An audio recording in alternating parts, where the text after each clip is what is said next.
Isabel Oakeshott says she fell out with Hancock over "I'm a Celebrity" trip. Isabel Oakeshott has said her relationship with Matt Hancock soured after he abandoned her in the middle of writing their book in order to appear on "I'm a Celebrity." As she faced ethical questions over her decision to breach her non-disclosure agreement with Hancock and take his WhatsApp messages to the Daily Telegraph, Oakeshott said she chose the newspaper for ideological reasons, because it pushed back against lockdown during the pandemic. She told The Guardian she had spent last year pouring all her energy into co-writing Hancock's pandemic diaries, only for him to vanish while arguing with the government over what they could publish. "I didn't think about any further pandemic-related project until after publication of Matt's book in December. That process had been utterly all-consuming, especially since he vanished to the jungle at a critical moment in very difficult dealings with the Cabinet Office. He didn't tell me he was going," she said. Rumors that the Telegraph was working on a top-secret project, with a special team of reporters seconded from the main newsroom, had been circulating in journalism circles for weeks. But the revelation that the story was a leak of Hancock's private WhatsApp messages took staff at rival newspapers, and especially Hancock, by surprise.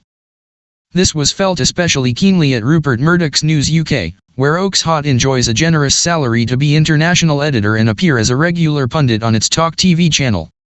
On Wednesday night, the Talk TV presenter Tom Newton-Dunn said the Sun's political editor, Harry Cole, had a bit of a dust-up with Oakeshott outside the studio.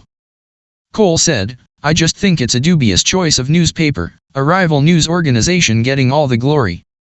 Newton-Dunn asked, "You'd prefer she go to the Sun?" Cole then listed various News UK-owned publications: The Sun, Times, Sunday Times. Other vessels are available in the building.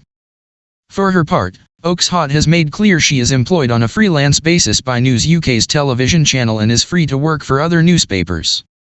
She said she took the WhatsApp messages to the Telegraph because of its opposition to lockdowns.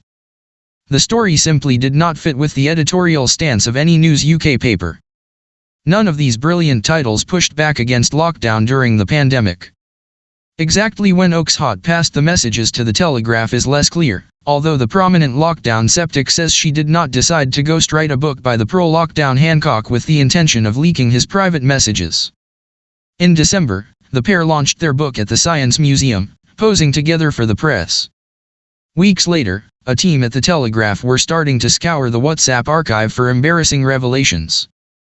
The lockdown files are catnip to her employers at Talk TV, where presenters and guests have been consistently critical of Hancock and the government's lockdown policies during the pandemic.